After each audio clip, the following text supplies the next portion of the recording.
अब ये है हमारा थ्योरम 9.1.2। इसका जो शॉर्ट नेम है वो है converse isosceles triangle theorem. Isosceles triangle किसे कहते हैं हम? आइसो का मतलब होता है एक जैसा होना, बराबर होना, इक्वल होना। सेलेस का मतलब है लेग्स, टांगे। ठीक है, सो आइसोसेलेस मतलब इक्वल लेग्स वाले। ट्राइंगल में 3 लेग्स होती हैं, 3 साइड्स होती हैं। बट आइसोसेलेस वो ट्राइंगल है जिसमें 2 साइडों की लंबाइयां बराबर होंगी। ठीक है, मान लें कि अगर ये साइड है, इसकी 4 मीटर है तो ये भी 4 मीटर है। तीसरी साइड का कोई मसला नहीं है। अगर तीसरी साइड भी बराबर होती है तो ऐसा ट्राइंगल इक्विलैटरल ट्राइंगल कहलाता है, पहली चीज। ठीक है, अगर कम से कम 2 साइडें बराबर हैं, लंबाइयां बराबर हैं 2 साइडों की, तो ऐसा ट्राइंगल आइसोसेलेस ट्राइंगल कहलाता है। ठीक है, थ्योरम ये है हमारा, अभी हम पढ़ भी लेंगे अपने स्टेटमेंट में। थ्योरम ये कहता है कि अगर किसी भी ट्राइंगल में 2 साइडें बराबर होती हैं, आइसोसेलेस ट्राइंगल थ्योरम, कन्वर्स अभी वर्ड नहीं लें, अगर 2 साइडें बराबर होती हैं तो उनके ऑपोजिट एंगल भी बराबर होंगे। यानी ये साइड, मैं अभी नाम लिख देता हूं ताकि आपको आसानी हो जाए देखने में। यानी जो साइड ए सी है उसका ऑपोजिट एंगल कौन सा होगा? ये रहा ऑपोजिट डायरेक्शन में, एंगल बी। ठीक है, ये एंगल, और ये जो साइड ए बी है इसका ऑपोजिट एंगल ये होगा, एंगल सी। ये दोनों भी बराबर होंगे। अगर ये 4 4 मीटर है तो ये एंगल भी मान लें कि ये 50 डिग्री है, तो ये भी 50 डिग्री एंगल होगा। एंगल इनके बराबर आ जाएंगे। ये बात समझ आ गई आपको? यस। अब वर्ड हम साथ में लेते हैं कन्वर्स। कन्वर्स का क्या मतलब है ये हम साथ में देख लेते हैं। ओके, तो हमने एक ऐसा ट्राइंगल बनाना है जिसमें 2 साइडें बराबर होंगी।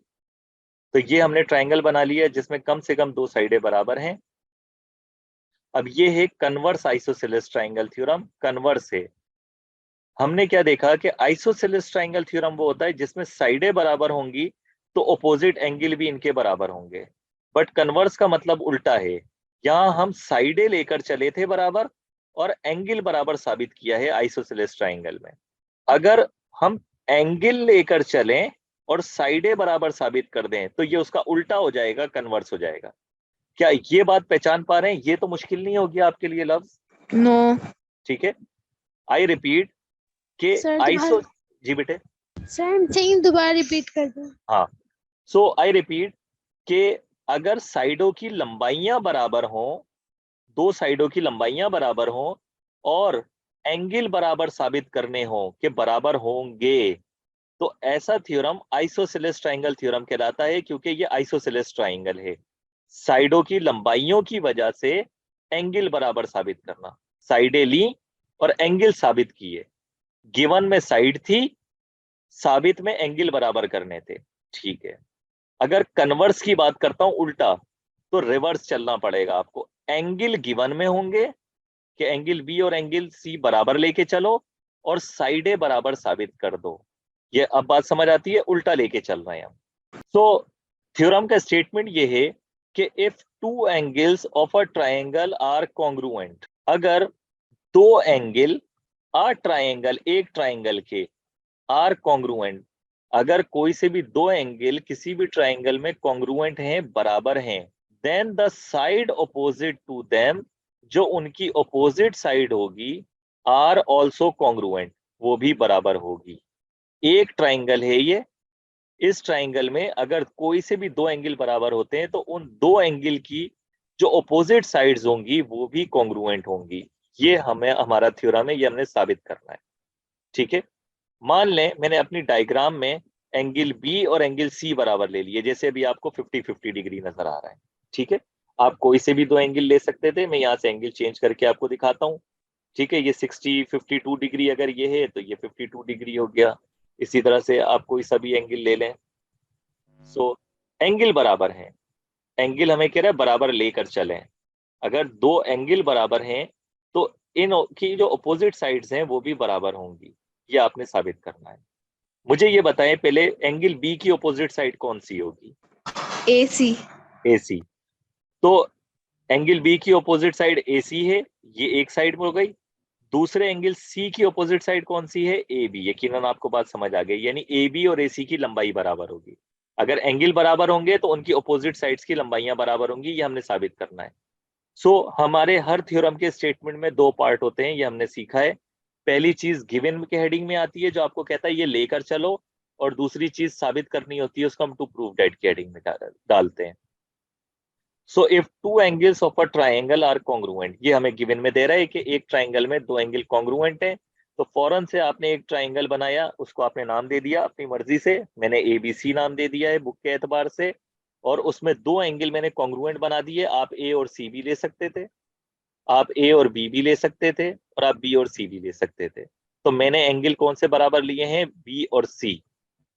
तो ये दो एंगल मैंने बराबर लिए हैं। सबसे पहले हमें बताना होता है कि ये जो आर ट्राइंगल है ये कौन सा बनाया है मैंने अपनी डायग्राम में। तो इन ट्राइंगल ABC, यहाँ पे दो ट्राइंगल बराबर साबित नहीं करने हैं हमने। मैंने आपको पहले बताया था पहले लेक्चर में कि दूसरा जो थ्योरम है आपका वो ट्राइंगल कॉन्ग्रुएंट के एतबार से नहीं है, बल्कि उसको हमने थ्योरम 3 और थ्योरम 4 में इस्तेमाल करना है, इसलिए हम थ्योरम नंबर 2 पे इसको प्रूफ कर रहे हैं। अच्छा, इसको खुद प्रूफ करने के लिए थ्योरम 1 का इस्तेमाल होगा। अगर आप यहाँ देख सकते हैं तो एंगल एंगल साइड लिखा हुआ है मैंने यहाँ, सो इसलिए ये इसकी जो जगह है वो थ्योरम नंबर 2 पे आई है, 1 पे नहीं है। सो गिवन में हमने लिख दिया कि इन ट्राइंगल ABC हमने इस तरह बनाया है कि एंगल B और एंगल C हमने कॉन्ग्रुएंट लिए हैं उसके अंदर, और हमने साबित क्या करना है? The side opposite to them, the sides opposite to them are also congruent. तो वो भी कॉन्ग्रुएंट होनी चाहिए जो उनकी अपोजिट साइड होंगी। तो एंगल B की अपोजिट साइड हो गई AC, ये कॉन्ग्रुएंट होगी। एंगल C की अपोजिट साइड AB, तो इन दोनों की लंबाइयां भी कॉन्ग्रुएंट होंगी अगर एंगल कॉन्ग्रुएंट है तो। Make sense? यहाँ तक बात समझ आ गई? तो फिर हम आगे बढ़े। बताएं, कोई भी Yes. बच्चा बता दे, किसी को कंफ्यूजन है तो वो भी बता सकता है। अच्छा, कंस्ट्रक्शन की हेडिंग हम यहाँ पर डालेंगे। आपको मैं पहले बता चुका हूँ कि कंस्ट्रक्शन की हेडिंग कब आती है? जब हम अपनी ओरिजिनल डायग्राम को लेकर थ्योरम प्रूफ नहीं कर सकते। तो यकीनन हम यहाँ पे ओरिजिनल डायग्राम को लेकर थ्योरम प्रूफ नहीं कर सकते, तो कंस्ट्रक्शन हमें एक छोटी सी करनी पड़ेगी। हमने ड्रॉ AD एक ऐसा सेगमेंट आपने बनाना है जो बाइसेक्टर होगा एंगल A का। अब ये जो वर्ड बाइसेक्टर लिखा हुआ है, बाई का मतलब होता है दो, और सेक्टर का मतलब होता है सेक्शन, बराबर सेक्शन कर देना, बराबर हिस्से कर देना। तो बेटे ये लिखा हुआ है by sector of angle A, किसके बराबर हिस्से करने हैं? एंगल एक है। एंगल A के। अभी अगर आप देख सकें तो 80 डिग्री है एंगल A, तो इसको इस तरह से मुझे एक तोड़ना है वर्टेक्स A से कि यहाँ पे भी 40 डिग्री आ जाए, यहाँ पे भी 40 डिग्री आ जाए। अगर ये 60 होता तो यहाँ 30 डिग्री आ जाए और यहाँ 30 डिग्री आ जाए, तो ये एंगल बाइसेक्टर हो गया। ये सेगमेंट बाइसेक्टर नहीं है, लंबाई को आधा नहीं तोड़ना, इसीलिए यहाँ लिखा हुआ ये एंगल बाइसेक्टर है। तो एंगल को बाइसेक्ट करना है, दो इक्वल पार्ट्स में तोड़ना है। ठीक है, इस थ्योरम को आगे बढ़ाने के लिए ये हमारी कंस्ट्रक्शन है। तो AD एक ऐसा सेगमेंट होगा जो एंगल बाइसेक्टर का होगा। ठीक है, वो किस तरह बनेगा? इस तरह बनेगा कि मीटिंग BC, साइड BC पर जाकर मीट कर जाएगा एट पॉइंट D। जहां पे वो मीट करेगा उस पॉइंट को D का नाम दे देंगे हम। ये मैं आपको बना के दिखा देता हूं तो आपको आसानी से समझ आ जाएगा। ये देखें, ये मैंने AD बनाई है जो आपको अभी नजर आ रही है, और ये जहां BC साइड पर जाकर मिली है उस पॉइंट को मैंने D का नाम दे दिया, और ये एक AD सेगमेंट बन गया आपका जो हमने यहाँ पर लिखा था। सो ये 80 डिग्री है, तो देखें इसको मैंने नाम दिया एंगल 1, इसको मैंने नाम दिया एंगल 2, दोनों 40-40 डिग्री हो गए। कंस्ट्रक्शन समझ आ गई है? तो फिर प्रूफ टेबल पे हम आगे बढ़ते हैं। यस। ठीक है, अब मुझे ये बताएं कि ये जो आपको आपकी डायग्राम नजर आ रही है इसमें दो ट्राइंगल हैं, वो कौन से दो ट्राइंगल बन गए इस एंगल बाइसेक्टर की वजह से? दो ट्राइंगल कौन से नजर आ रहे हैं? ABD and ABC. ABD and ABC. हाँ, ABD हो गया एक, और दूसरा ACD. ACD हो गया। ये मैं आपको इस तरह दिखा देता हूँ एनिमेशन में। ये रे बेटे दो ट्राइंगल, ठीक है, जो आपको एनिमेशन में नजर आ रहे हैं। ये दो ट्राइंगल बन गए हैं आपके पास एंगल बाइसेक्टर की वजह से। ठीक है, ये आपने जहन में रखना है। तो हमने इन दोनों ट्राइंगल की कॉरेस्पॉन्डेंस दिखानी है। सबसे पहले तो बताना यही होता है कि किन चीजों पे आप काम कर रहे हैं। तो इन ट्राइंगल ABD और ट्राइंगल ACD पे मैं काम कर रहा हूं, यानी कि हम कैसे जा रहे हैं? हम ऐसे जा रहे हैं, ABD इस तरह जा रहे हैं, ACD इस तरह जा रहे हैं, A से C की तरफ देन D की तरफ जा रहे हैं। अच्छा, ऐसा मैंने क्यों किया इसको भी मैं अभी आपको क्लियर करता हूं। इन दोनों ट्राइंगल्स के अंदर मैं कह रहा हूं कि एंगल 1 और एंगल 2 कॉन्ग्रुएंट है। ये रहा एंगल 1 और ये रहा एंगल 2, जो दोनों एंगल बन के आए हैं आपके पास, ये कॉन्ग्रुएंट है। कैसे पता हमें ये कॉन्ग्रुएंट है, बराबर है? क्योंकि सर सर हमने इनको कंस्ट्रक्शन बीच में हाफ हाफ काटा है। बिल्कुल, कंस्ट्रक्शन में ही हमने एंगल ए को बाइसेक्ट किया है। ये एंगल बाइसेक्टर के दो इक्वल पार्ट्स हैं। सो ये हमने कंस्ट्रक्शन किया, आपने फौरन से लिख दिया कंस्ट्रक्शन है। उसके बाद मैं कह रहा हूं कि एंगल बी और एंगल सी भी कॉन्ग्रुएंट है। ये हमें कैसे पता है? सर गिवन है। ये हमें गिवन में दिया गया था कि भाई ऑपोजिट एंगल बराबर होने चाहिए।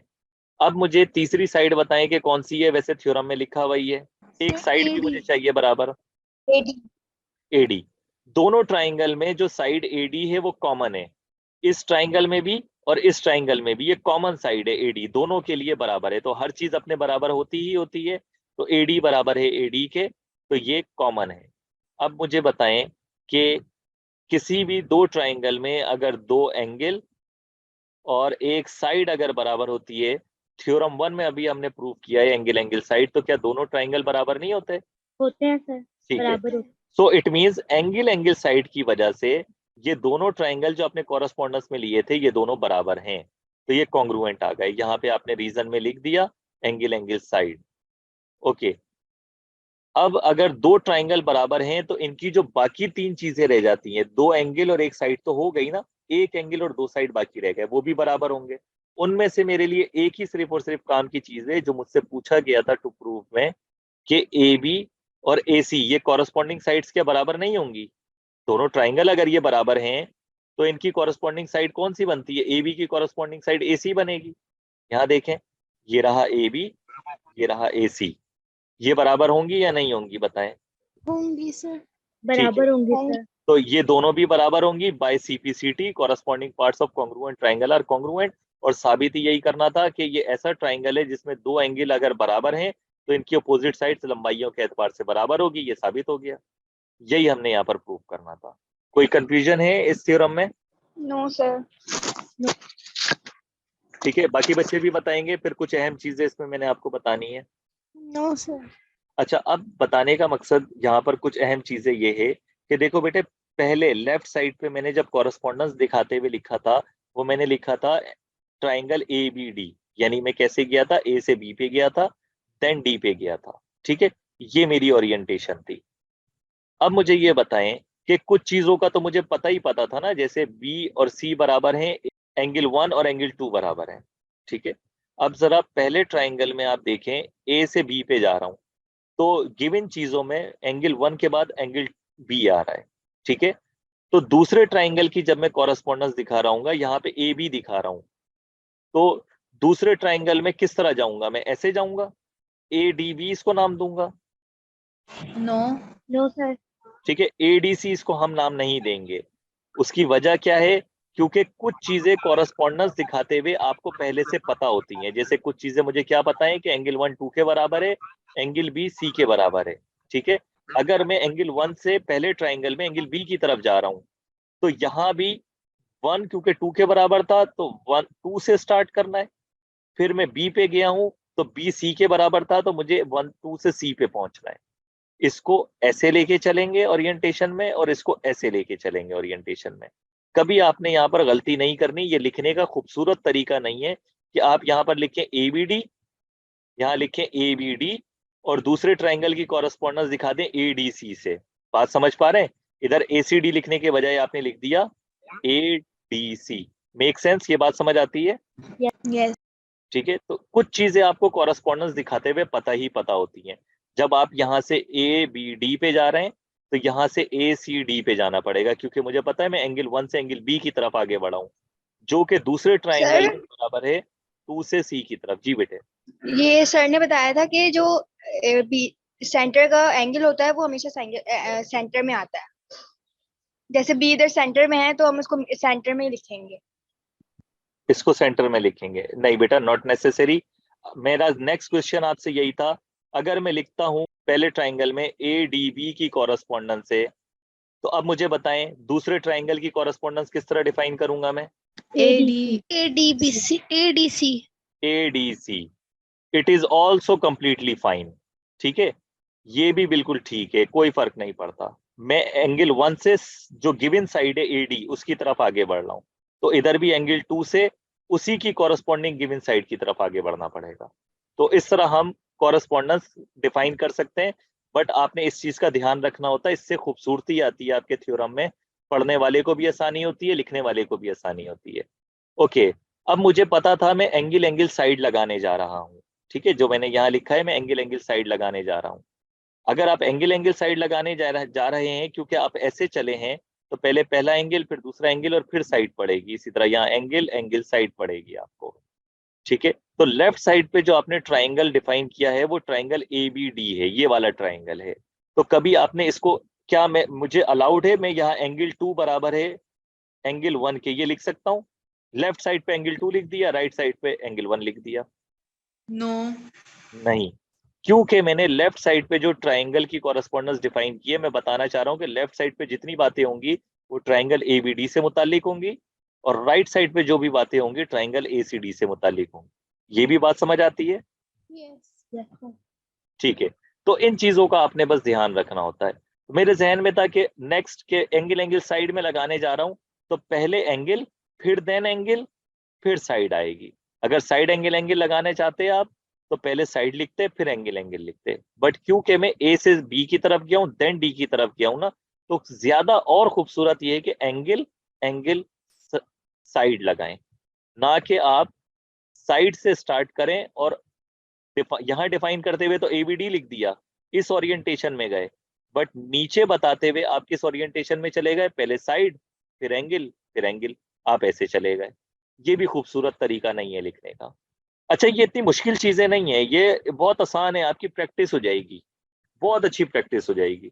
सो ये कुछ चीजें थी जो आपको पॉइंट आउट मैंने करवानी थी कि लिखते हुए इन चीजों का बहुत ध्यान रखना है आपने। तो मेरी ये सारी बातें समझ आती हैं कि लिखने में कैसे हमने अपनी खूबसूरती लेके आनी है, ताकि थ्योरम लिखने में भी अच्छा हो और एक लॉजिकल बन रहा हो और आसानी हो जाए। जैसे ही आप ये तरीका सीख जाएंगे, आपकी अच्छी प्रैक्टिस हो जाएगी, तो आपको कोई परेशानी नहीं होगी, ना थ्योरम पढ़ने में ना लिखने में। मुझे बताएं कि ये थ्योरम आपको समझ आया? कोई परेशानी लिखने के तरीके में? क्योंकि मैंने अक्सर क्लासरूम में नोट किया है कि बच्चों को लिखने के तरीके में परेशानी होती है, वो इतनी अच्छी अंडरस्टैंडिंग नहीं कर पाते। इसीलिए आप बच्चों के साथ मैंने ज्यादा टाइम स्पेंड किया